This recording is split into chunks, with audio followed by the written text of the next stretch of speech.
Q. Hey, Q. We're waiting for a few more people. The queue drop off.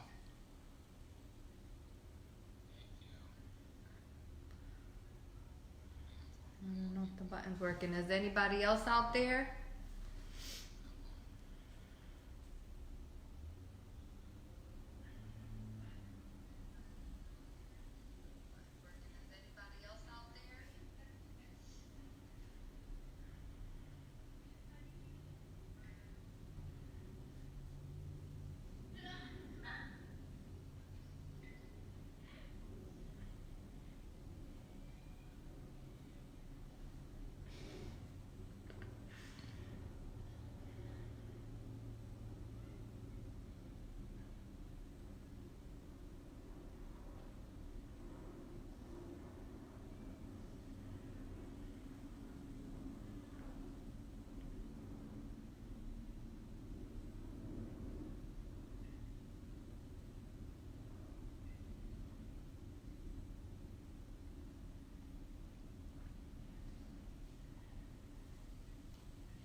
Shakes.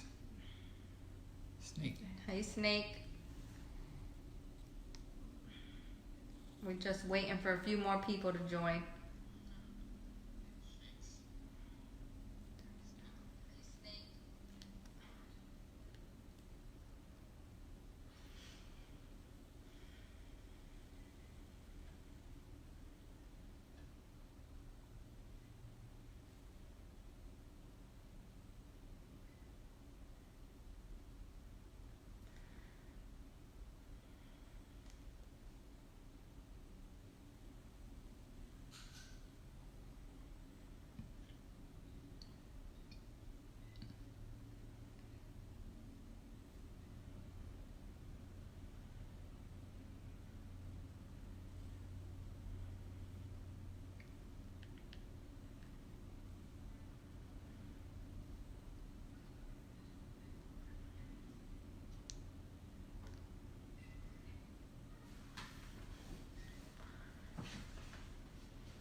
Okay, so we got a couple more people.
He's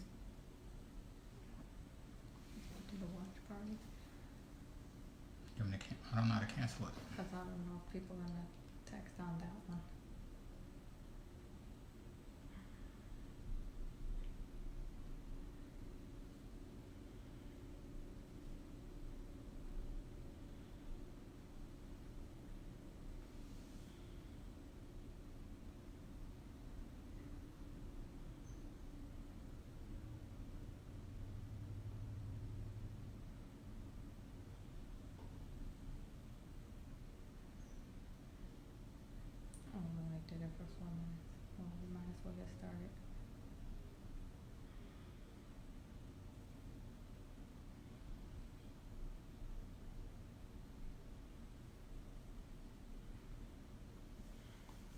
All right, guys, we're gonna go ahead and get started. So today we wanted to talk about a little bit more about money growing up. So this is something that we never talked about. So this is straight up freestyle. So we're gonna talk about money growing up, how we perceive money in a household. And also bringing home the bacon. You know, is the man of the house supposed to bring home the bacon, or is the woman of the house supposed to bring home the bacon? Does it cause problems in relationships over who brings home the bacon? So we can. So for those who don't know us, I'm Julian. I'm Nydia. And we are teenage parents that's been together for 30 years now. And 30 years this year. 30 years this year. We've been married for 22 out of those 30. Yes. And basically we're trying to bring value through social media to couples, families, anybody that you think can use any type of value. So we're going to go ahead and get started. So first of all, growing up, how was it in your house, growing up with money? Well, I never saw any money growing up. I knew that we had a roof over our head. You know, we had food to eat, but it wasn't in abundance. I mean, you know, we got help through the government. You know, how they give little supplies and stuff. I remember going to the church to get the handouts that they would give. Really young though, I remember it was a lot of us that lived in the household, so you know, I'm sure my family kind of put all their money together in order to pay the bills, but as of like kindergarten forward, I always lived with my mom. And you know, we didn't really ask for anything. We didn't eat out much. We always ate at home or with family. Didn't really go on vacations. I mean, we went to the beach. That was pretty much what we did growing up. And that's so. Shout out to Brian. Brian, I see you watching. Thanks for joining in. So, in my household, as you guys know from the previous lives, that I was pretty much raised by my grandparents. So I had my paternal parents and my maternal parents, and at some point, both of them, each side took a point in my life to raise me when my mom was working. Like my mother was a single mom. So seeing money for me was different. So for instance, on one side of my family, hey Dory, on one side of my family, which was my paternal side, my father's side, it was my understanding that we didn't talk much about money, and I didn't know who was really the person making the money, but I did know that my grandmother was the person that was writing the checks. So it seemed like she was the one that was spending the money. My grandfather kind of was a homeboy, so he chilled out most of the time at home, so it didn't seem like he was doing anything, versus my grandmother used to eat up the mall. My grandmother be gone 4-5 hours at the mall, so I assumed that she probably was making the money, but I still don't know for sure. But I can tell you, when it comes to seeing the checks, when it comes to lunch money and all the checks that I saw going out, my grandmother was writing those checks. Now on my mother's side, I didn't see them write any checks. So my grandfather was all about having cash money on hand. So my grandfather, he had his own business. He used to have a food truck up the street. He was also bootlegging alcohol. So he always had a lot of cash on hand. And I've never seen them with credit cards. I've never seen them with anything but cash on my mother's side. Mm-hmm. Okay. So what that led me to believe was, at one point money was important, because when I was with my grandfather it was important. But on the other side,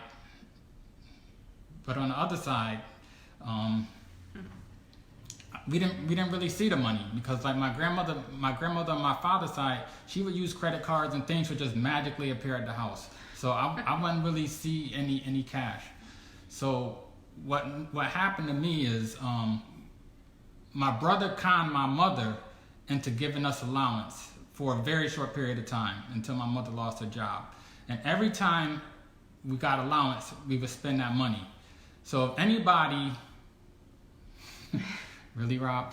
So if anybody is familiar with Stowe Village, how Stowe Village was set up, the housing projects, there was Terry Square, supermarket at the bottom of the hill on Main Street, and then there was this place in the center of the projects called the Co-op store.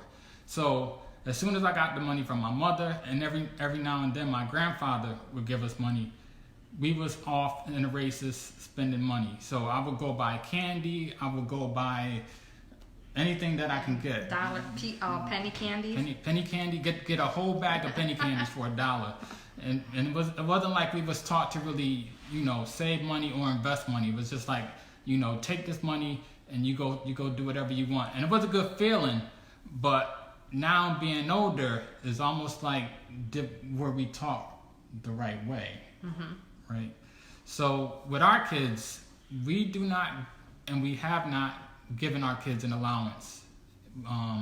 We take care of them. We think they're very well taken care of.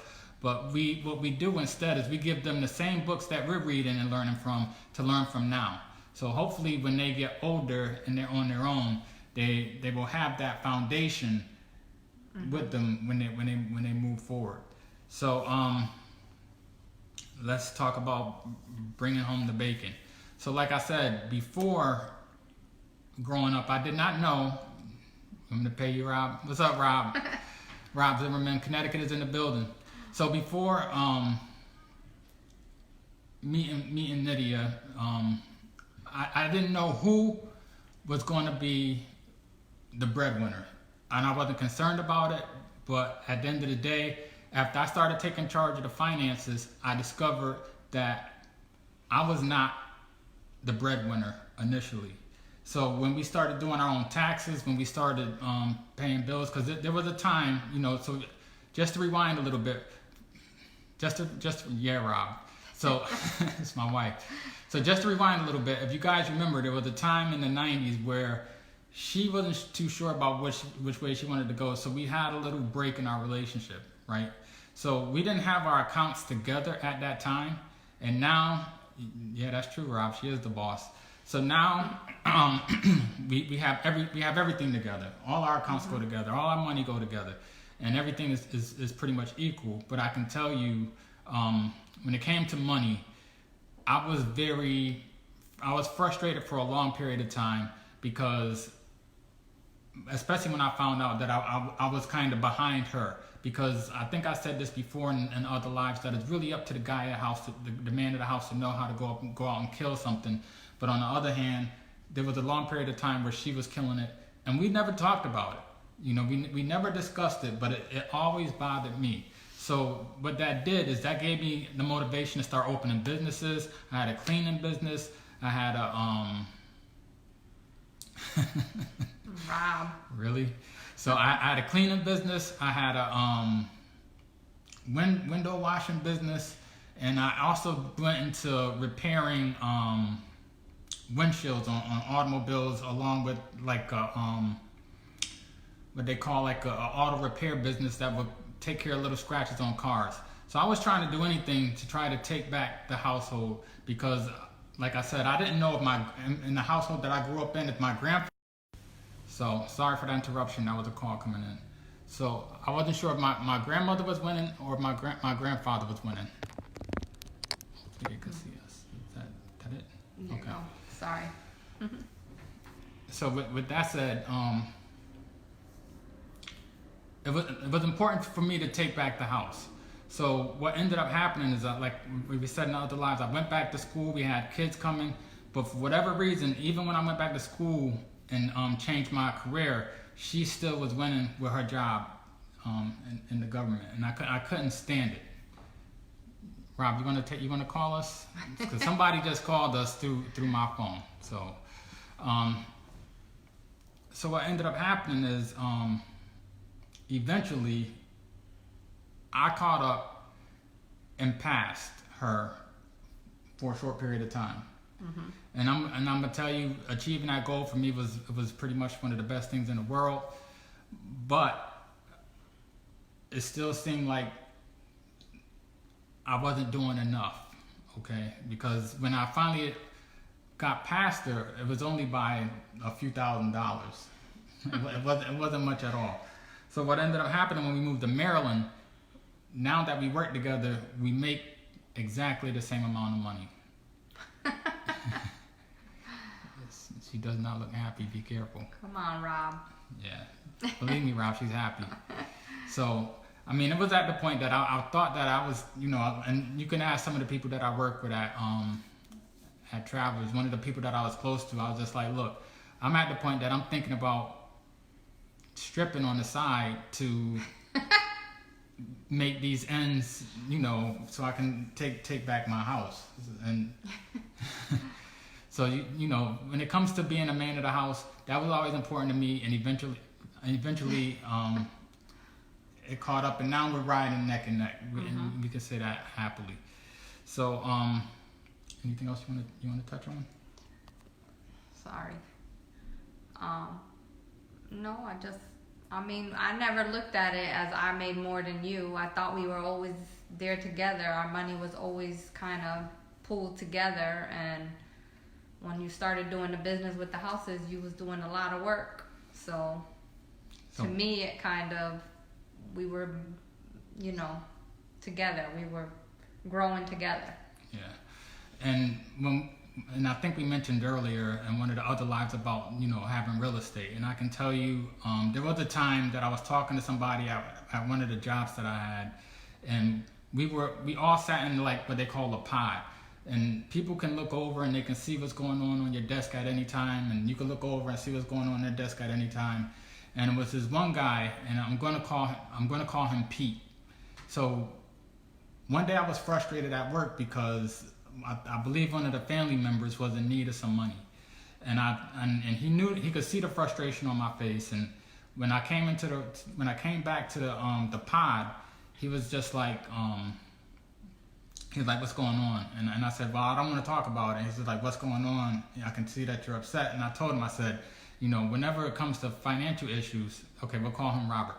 Whenever it comes to financial issues, I explained to him, I said, look, for some reason, family think that they can come see us and be like, we don't mind helping family, but there's other avenues to get the money that they need. And of course you get concerned about paying it back. So what he explained to me is, he said, and it was this lady that sat next to me in the pod, and we'll call her Jane. So he said, Julian, he said, people know by the way that you act and the way that you carry yourselves, you and your wife, that you guys are financially stable. That's why they come to you. He says, look at Jane's desk over there. He's like, Jane's desk, hey Gilda. He said, look at Jane's desk. He said, Jane's desk over there is just totally chaotic. And he said, look at your desk. He's like, your desk is nice and clean. He's just like, I can tell from the time that I joined this team and joined this pod that you were financially stable, and she had a lot of chaos going on in her life. So it shows. So I guess back to the live video before, part of getting out of debt, I believe, is when you clean up your atmosphere. So not only do you need to write down the problem, admit the problem, and then set out and do your ledger and all that stuff, but you got to clean up your atmosphere. You got to clean up your house. You got to keep everything clean so your mind is clean and you can focus. And I think that's what Rob saw in us back then. So yeah, you're right, Rob. It is a lot in how you carry yourself and what you expect out of life. So it becomes a certain point in your life that you're not a victim, because I can tell you, when as much as I was trying to take back the household, I still felt like I was a victim, because it was like, well, I switched careers. I'm in a better career position, but somehow the universe is making it so she was continuously winning. So do you guys have any questions for us? Rob? Brian? Anyone? We're taking calls, Rob. Put them into the box.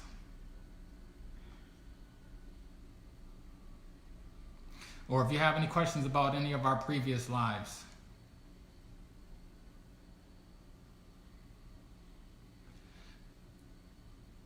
Because the next live that we're going to get into, I think I'm going to get into is probably going to be by myself for the most part. But actually, she can probably join because I want to get into. I told you guys earlier about being a black man in corporate America, and maybe you can talk about being a Latina and your version of corporate America, if you want to call it corporate America. So we're hoping that you guys will join us for that. And hopefully it will be informational, but in the meantime, if you guys want to ask any questions, throw them in the box.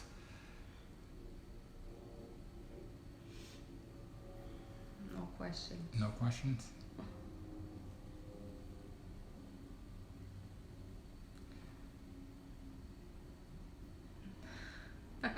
What's your view, Rob? Yeah, Rob, what's your view?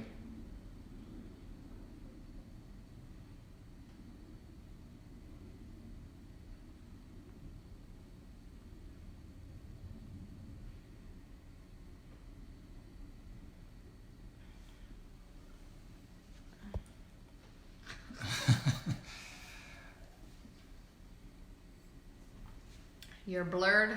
You're blurred. So Rob, I know that you are doing well out there, so continue to keep it up. Hopefully your wife appreciates you as much as we do. So are there any other questions about any other previous lives? Because like I said, the next live we're going to get into is being a minority in corporate America, and I think that's going to be somewhat interesting because there's a lot of ground that I think needs to be covered, because one of the things that needs to be recognized is how's that? Aren't we close? So one of the things that needs to be recognized is my mother and my grandfather went to jail with Martin Luther King, and as you can see, this is kind of what Martin Luther King was fighting for, and my grandmother and my grandfather was fighting for. You know what I'm saying? So to have an interracial couple is pretty much, it's like my grandfather and my mother's time in jail wasn't in vain.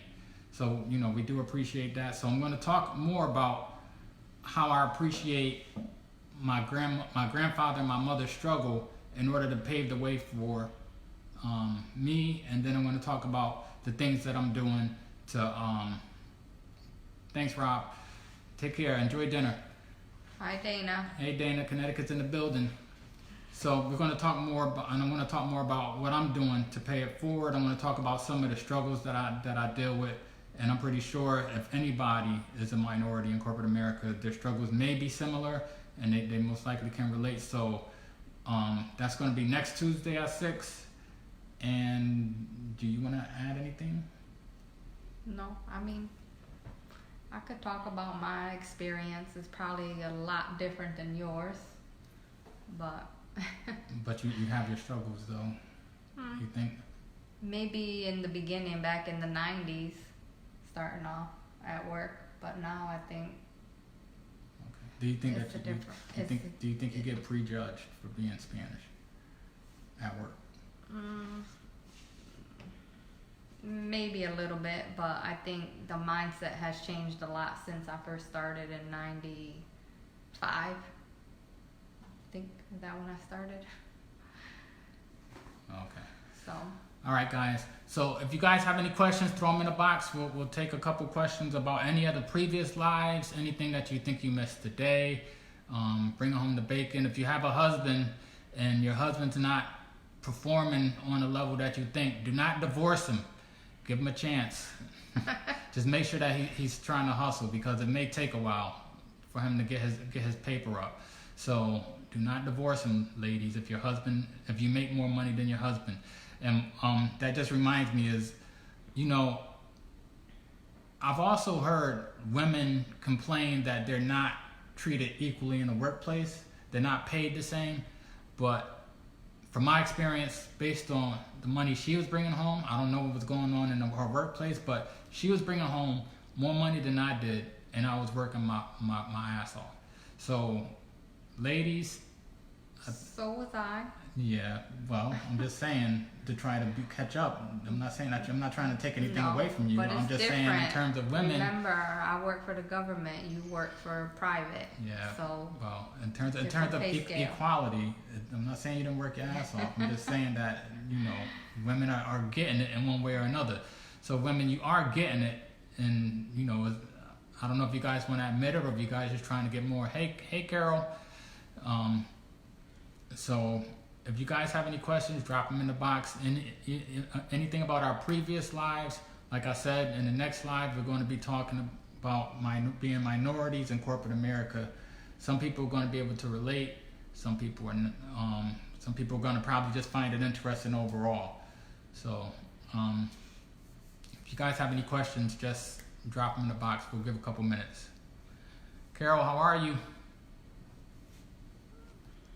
Dana, how are you? If you guys are doing well, you could just hit the like button. You don't have to type anything in.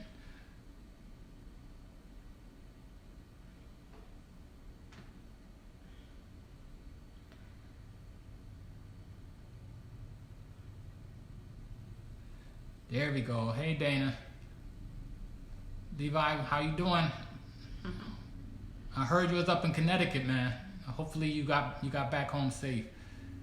Hopefully you enjoyed your trip up there, unless you're still up there. Carol, we're doing well. We're doing well.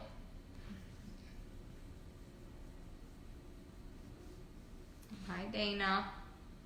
How's those twins?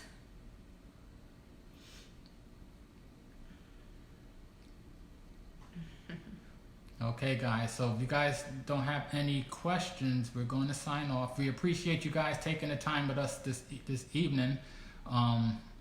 Again, hopefully that was some information that you guys probably didn't know about us. Like I said, I'm pulling, like we put on our page, we're pulling back the curtain on our family, okay? So there's no secrets in what we're doing here. Was that Rosa? Yeah, hi Rosa. Hey Rosa, Connecticut's in the building, heavy. So like I said, we're not holding back secrets in terms of pretty much our finances. We're not holding back secrets on how we do our vacations. I'm not going to be holding back secrets on being a minority in corporate America. And that also translates to where I am now. So and she's going to talk about being a Latina in corporate America, and I'm hoping that she bites her tongue, because some of the stuff that she says is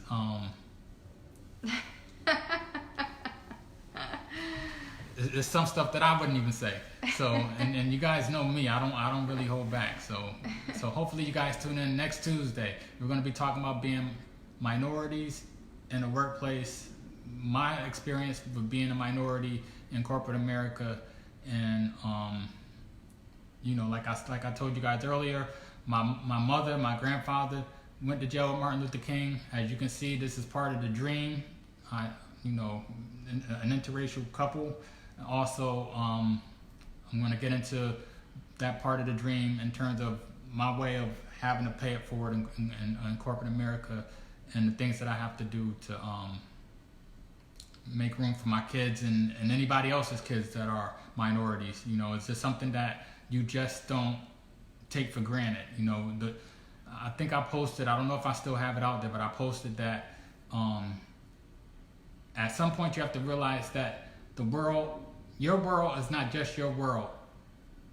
It's bigger than that. Your world is bigger than that. You have an obligation to be more than just you, especially when it comes to paying it forward for the next generation. So, Rhoda, do you have any questions about any of the previous lives? Because we're going to be taking a few questions if you want.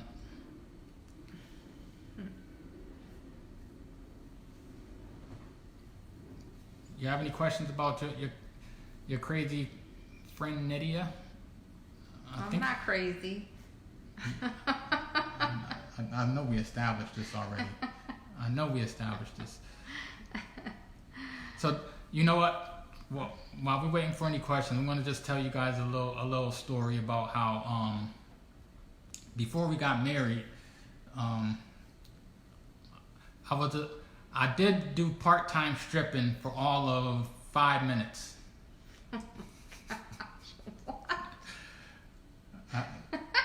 You don't remember I was the fireman with the gas mask? You don't remember that? So I was a stripper for all of 5 minutes. It didn't work out too well. I made absolutely no money. That was a mistake. I made absolutely no money, and regardless of how I tried to hide it and come out and be a different character, it just didn't work. So there was a time that I did go into stripping for all of 5 minutes. So and you know, that's the truth. You know, swear on my kid's life. I was a stripper for all of 5 minutes. So if you guys don't have any questions, we do appreciate you guys tuning in, taking your time. We love you guys. So tune in next Tuesday, 6 o'clock, and we're going to go pretty heavy into you know, being a minority in the workplace. So I appreciate your time, and I will talk to you guys soon. Bye. Bye. Thanks for joining.